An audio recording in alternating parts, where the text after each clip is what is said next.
अस्सलाम वालेकुम। आज हम बात करेंगे United states medical licensing exam के बारे में। आज मैं आपको जनरल ओवरव्यू दूंगी, उसके बाद detailed videos for the preparation of step 1, step 2 and OET। तो आपने चैनल को सब्सक्राइब कर लेना ताकि आपके पास डिटेल्ड वीडियोस भी पहुंच जाएं। तो ओवरव्यू में मैं आपको सबसे पहले बता दूं कि USMLE में 3 एग्ज़ाम्स होते हैं मेन, जिनमें स्टेप 1, स्टेप 2 CK और स्टेप 3 होता है। उसके अलावा ECFMG रजिस्ट्रेशन के लिए आपको एक और टेस्ट देना होता है, ऑक्यूपेशनल इंग्लिश टेस्ट। तो सबसे पहले मैं आपको बताती हूँ कि ECFMG क्या है। ECFMG है educational council for foreign medical graduates. हम लोग अमेरिकन्स के लिए फॉरेन मेडिकल ग्रेजुएट्स हैं, तो उन्होंने हमारे लिए एक स्पेशल काउंसिल बनाई हुई है जो हमें रजिस्टर करती है और हमारे एग्ज़ाम्स लेती है। उसमें सबसे पहले आपने स्टेप 1 देना होता है, फिर स्टेप 2 और स्टेप 3। लेकिन अगर आप ग्रेजुएट हैं तो आपकी चॉइस है, आप पहले स्टेप 2 भी दे सकते हैं और बाद में स्टेप 1 भी दे सकते हैं। लेकिन अगर आप 3rd ईयर या 4th ईयर में देना चाह रहे हैं तो रिकमेंडेशन यही होती है कि आप बेसिक साइंसेस पढ़ रहे हैं तो आप स्टेप 1 पहले दें, उसके बाद आप OET देते हैं, फिर आप स्टेप 1, स्टेप 2 OET के बाद ECFMG सर्टिफिकेशन ले सकते हैं। ECFMG सर्टिफिकेशन लेने के बाद आपने मैच के लिए अप्लाई करना होता है और उसके बाद आप डिफरेंट प्रोग्राम्स में आपकी एप्लीकेशन चली जाती है। जिन प्रोग्राम्स जिनमें आपने अप्लाई किया होता है उनके पास आपकी एप्लीकेशन चली जाती है और फिर उसके बाद आपका इंटरव्यू लेता है। फिर आप उनको रैंक करते हैं, प्रोग्राम्स को जिन्होंने आपका इंटरव्यू लिया होता है। जो आपको बेहतर लगता है आप उसको नंबर 1 पे लिखते हैं, जो उससे कम होता है नंबर 2। इस तरह जितने भी आपके इंटरव्यूज़ हुए होते हैं ना, आपने उन प्रोग्राम्स को रैंक करना होता है और जो प्रोग्राम्स होते हैं वो भी आपको रैंक करते हैं। फिर अगर आप मैच हो जाते हैं तो एक स्पेसिफिक मैच डे उन्होंने रखा होता है, उस दिन आपको ईमेल आ जाती है, फिर वीज़ा प्रोसेस स्टार्ट हो जाता है और फिर आप रेजिडेंसी स्टार्ट कर देते हैं। मोस्टली जुलाई 1 को रेजिडेंसी स्टार्ट होती है।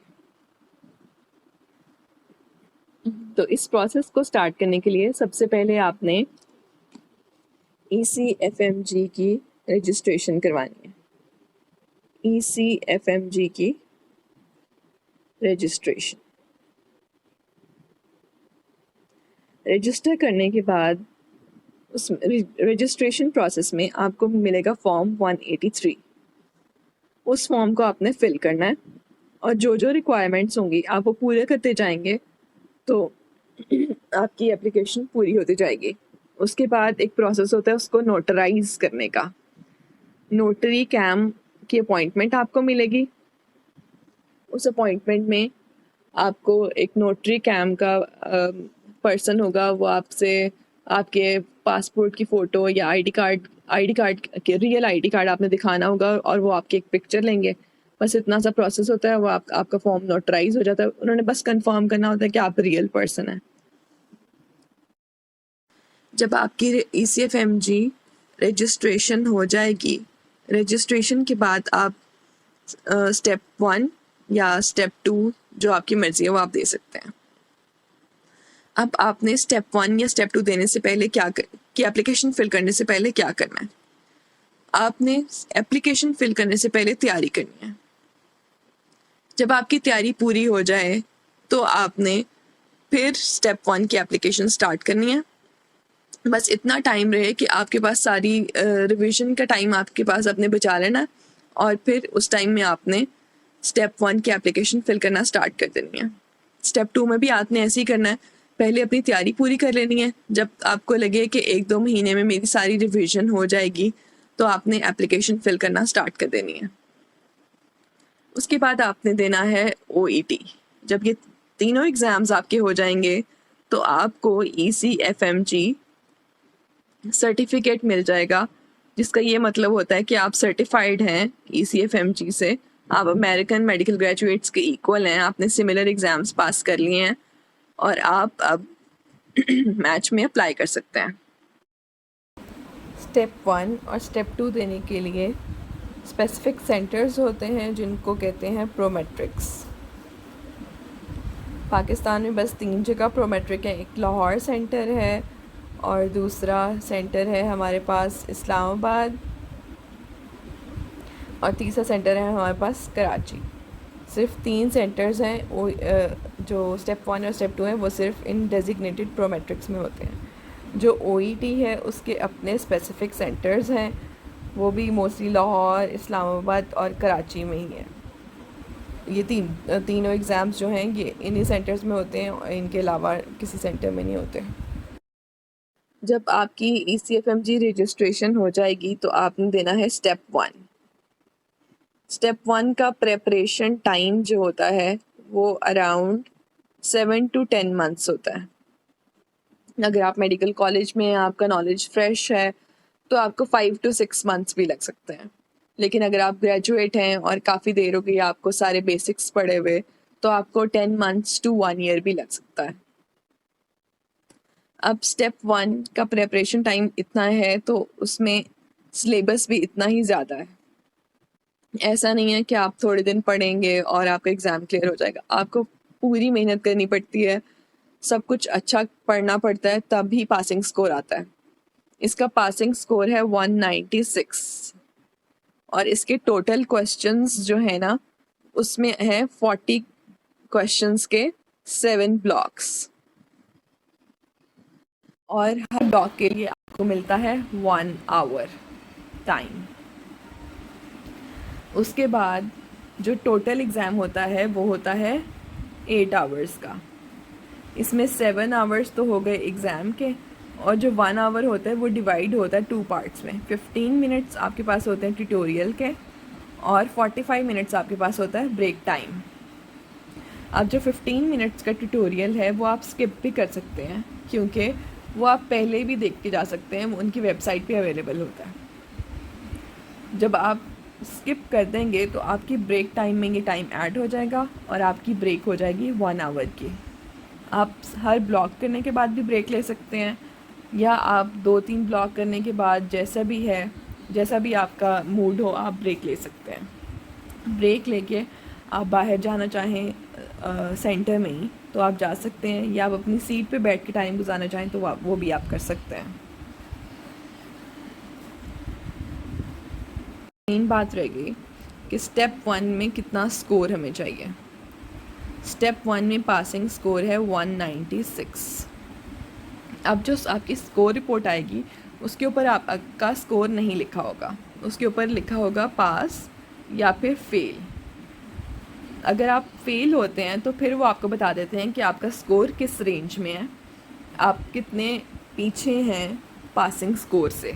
लेकिन अगर आपका स्कोर 196 प्लस आता है तो आपकी स्कोर रिपोर्ट पे सिर्फ पास लिखा आता है, कोई स्कोर नहीं आता। स्टेप 1 सिर्फ पास करना ज़रूरी है। और सेकंड बात यह है कि अगर आप किसी भी स्टेप 1 या स्टेप 2 में एक दफ़ा भी फेल होते हैं तो आपके मैच के चांसेस डिक्रीज़ हो जाते हैं। इसलिए रिकमेंडेड यही होता है, और मोस्टली स्टूडेंट्स स्टेप 1 अपनी फ़र्स्ट अटेम्प्ट में ही पास करते हैं। अच्छी सी तैयारी करें, अपना फुली प्रिपेयर होके जाएं ताकि आप आराम से पास हो जाएं। और इनके एक मॉक टेस्ट्स होते हैं NBMEs, जब मैं आपको डिटेल्ड वीडियो में बताऊंगी तो आपको आइडिया हो जाएगा। अगर आप उनमें पासिंग स्कोर ले लेते हैं तो आपके लिए मेन एग्ज़ाम में पासिंग स्कोर लेना मुश्किल नहीं होता। तो वहाँ से असेस हो जाता है कि आप पास हो रहे हैं या नहीं पास हो रहे हैं। फिर आप अपनी तैयारी उस हिसाब से करते रहें, जब आपके पासिंग स्कोर्स आएँ तब आप एग्ज़ाम दें ताकि फ़ेल होने का कोई चांस ही ना हो। उसके बाद सेकंड एग्ज़ाम होता है स्टेप 2। स्टेप 2 होता है स्टेप 2 CK होता है क्लिनिकल नॉलेज। अब इसकी तैयारी में लगते हैं अराउंड 4 to 7 मंथ्स। स्टेप 1 तो पास फेल था, लेकिन स्टेप 2 में स्कोर जो है वो बहुत मैटर करता है। जो मीन मैचिंग स्कोर है IMGs का मोस्ट स्पेशलिटीज़ में वो है अराउंड 237 to 240। हम IMGs का मेन गोल होता है कि हमारा स्कोर जो है वो 245 प्लस हो ताकि हमें आराम से रेजिडेंसी मिल जाए। सिर्फ स्कोर्स मैटर नहीं करते, आपकी एप्लीकेशन में बहुत ज़्यादा चीज़ें होती हैं, लेकिन to be on safe side हमारा स्कोर जो है वो एवरेज मैचिंग स्कोर से ज़्यादा होना चाहिए। अब इस स्टेप में भी क्वेश्चंस होते हैं अराउंड 40 क्वेश्चंस का एक ब्लॉक होता है और हमारे पास इसमें ब्लॉक्स होते हैं अराउंड 8। अब इन टोटल ब्लॉक्स के लिए हमें टाइम मिलता है 9 आवर्स। इसमें भी सेम ऐसे ही है, 8 hour for exam and 1 hour जो 15 minutes of tutorial and 45 minutes of break time, जिसमें आप ट्यूटोरियल स्किप कर सकते हैं, वैसे ही डिवाइड होता है। इसमें भी आपने एक ब्लॉक करना है, उसके बाद आपको आप ब्रेक लेना चाहें ब्रेक ले लें, अगर आप सेकंड ब्लॉक कंटिन्यू करना चाहें आप वैसे कंटिन्यू कर सकते हैं।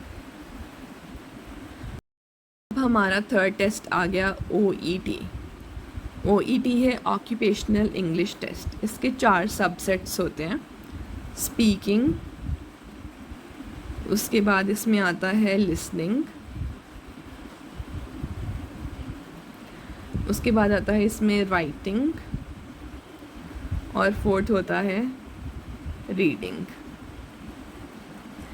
इन सब में आपको 350 स्कोर चाहिए होता है, जो है ECFMG की रिक्वायरमेंट। लेकिन अब ECFMG ने राइटिंग में कम कर दिया स्कोर, क्योंकि बहुत से बच्चे राइटिंग में फ़ेल हो रहे थे। राइटिंग का क्राइटेरिया है 300 और ये कभी भी चेंज हो सकता है, स्पेसिफिक नहीं है, फिक्स नहीं है।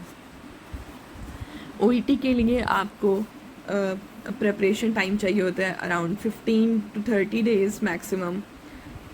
उसमें आपने ये तैयारी करनी होती है। यूट्यूब पे E2 चैनल है, वहाँ वीडियोस होती हैं, उसमें जे की वीडियोस काफ़ी फेमस हैं, वहाँ से सारी तैयारी का आइडिया आपको हो जाता है। उसके बाद जो सारा प्रैक्टिस मटेरियल है वो इंटरनेट पे मिल जाता है, वहाँ से आप सॉल्व करें, प्रैक्टिस करें, तो आप आराम से OET पास कर लेते हैं। कोई डिफ़िकल्ट एग्ज़ाम नहीं है ज़रूर। और एक और रिक्वायरमेंट होती है यूनाइटेड स्टेट्स क्लिनिकल एक्सपीरियंस की। ये आप कभी भी जाके वहाँ से एक्सपीरियंस ले सकते हैं। आप फर्स्ट ईयर में जा सकते हैं, second year, third year. Student life में जो क्लिनिकल एक्सपीरियंस आप लेते हैं वो सुपीरियर होता है। उसके बाद अगर आप ऑब्जर्वरशिप्स वगैरह करते हैं, वो सारी आपको मिलती हैं आफ्टर ग्रेजुएशन, वो थोड़ी लेस इम्पॉर्टेंट होती हैं। अगर आप मेडिकल स्कूल में जाके वहाँ क्लिनिकल एक्सपीरियंस लेते हैं तो हैंड्स ऑन लेना आसान होता है as a student. As a graduate hands on लेना मुश्किल होता है। तो आप बेहतर यही है कि आप ड्यूरिंग योर मेडिकल स्कूल आप वहाँ जाके क्लिनिकल एक्सपीरियंस ले लें। उसके लिए आपको वीज़ा रिक्वायरमेंट होती है, B1 या B2 टूरिस्ट वीज़ा होता है ये, वो आप लेके वहाँ जाके US क्लिनिकल एक्सपीरियंस ले सकते हैं।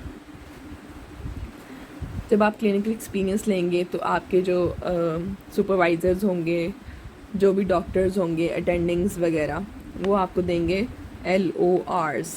ये होते हैं लेटर ऑफ रिकमेंडेशन। ये आपकी मेन एप्लीकेशन में भी चाहिए होते हैं। आपको मिनिमम 3 LORs चाहिए होते हैं। एक आपने अपने मेडिसिन के डिपार्टमेंट के HOD से लेना होता है, तो मोस्टली प्रोग्राम्स को 4 LOR ये वाले चाहिए होते हैं। तो आपको मिनिमम 3 क्लिनिकल एक्सपीरियंसेस लेने पड़ेंगे ताकि आपके पास 3 LORs आ जाएं। अब आपके स्टेप 1 भी हो गया, स्टेप 2 भी हो गया और OET भी हो गया। इसके बाद आप अप्लाई करेंगे ECFMG सर्टिफिकेट के लिए। ECFMG सर्टिफिकेट लेने के बाद आप पाथवेज़ उनके डिफरेंट होते हैं। जैसे किसी ने हाउस जॉब नहीं की, उसके लिए डिफरेंट पाथवे होगा। जिसने हाउस जॉब की है और उसके पास PMDC लाइसेंस है, उसके लिए पाथवे डिफरेंट होगा। इस तरह उनके डिफरेंट पाथवेज़ होते हैं 1 to 6। वो हर साल सब्जेक्टिव होते हैं, हर साल चेंज होते रहते हैं। आपने ECFMG सर्टिफिकेट लेके आपने पाथवेज़ के लिए अप्लाई कर देना है। जब आप पाथवेज़ के लिए अप्लाई कर देंगे तो इस सर्टिफिकेट के बाद आप एलिजिबल हो जाते हैं फॉर स्टेप 3। आप स्टेप 3 दें, उसका प्रिपरेशन टाइम होता है अराउंड 2 to 3 मंथ्स। स्टेप 3 के दौरान आप क्लिनिकल एक्सपीरियंस भी ले सकते हैं। क्लिनिकल एक्सपीरियंस के दौरान भी आप स्टेप 3 कर सकते हैं। आप फ्री हैं तब भी कर सकते हैं। आप अपनी एप्लीकेशन फिल कर रहे हैं, आप तब भी स्टेप 3 कर सकते हैं। ECFMG सर्टिफिकेट लेने के बाद स्टेप 3 ऑप्शनल है, ज़रूरी नहीं है कि आपने स्टेप 3 देना है। अगर आप दे दें तो वेल एंड गुड, IMG इसके लिए अच्छा होता है। अगर आप नहीं भी दे रहे तो भी कोई इशू नहीं है। अब ECFMG सर्टिफाइड जब आप हो गए, सर्टिफाइड होने के बाद आपने अप्लाई करना है मैच के लिए, उसको कहते हैं NRMP मैच। इसके लिए आपको फिल करनी पड़ती है ERAS एप्लीकेशन।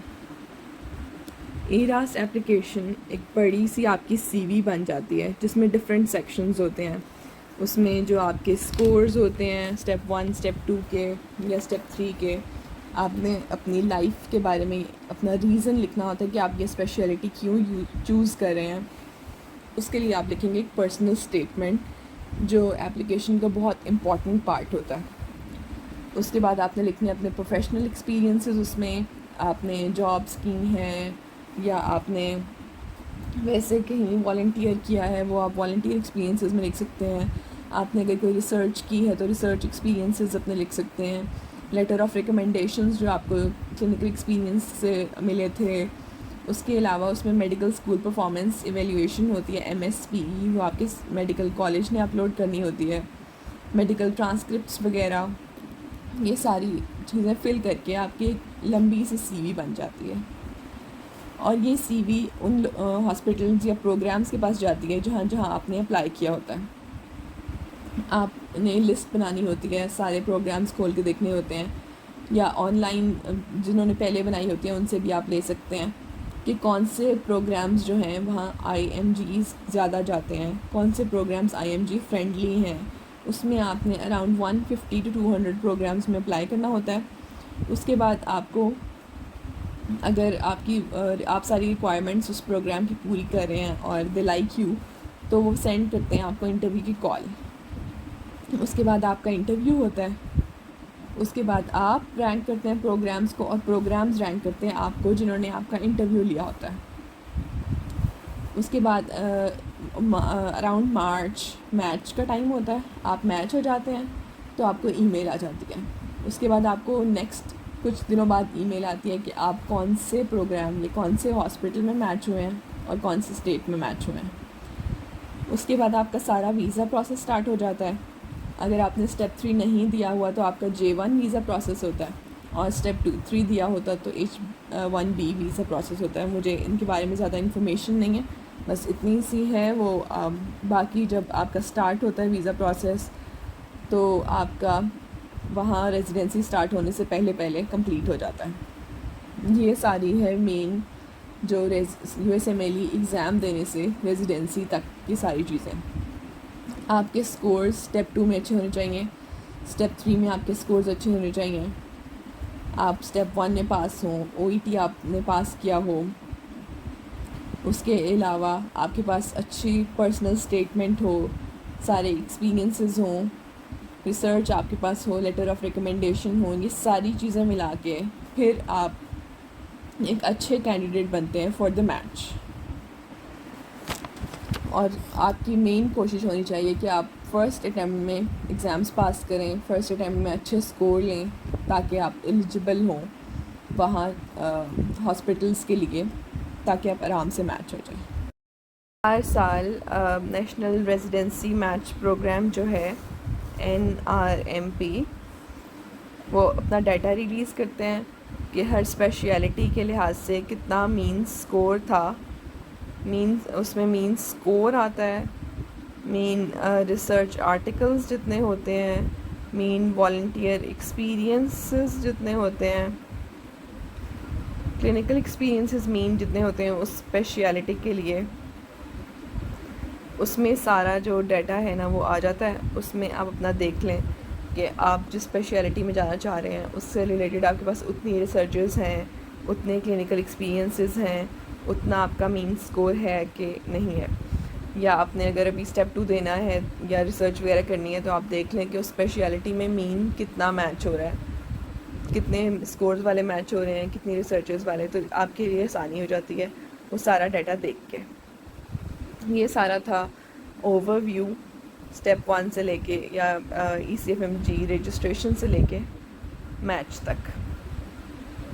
और अब जो नेक्स्ट वीडियो होगी उसमें मैं आपको सारा फ़ीस स्ट्रक्चर जो भी है सारा USMLE का वो डॉलर्स और रुपीज़ में बता दूँगी। इसलिए सब्सक्राइब द चैनल।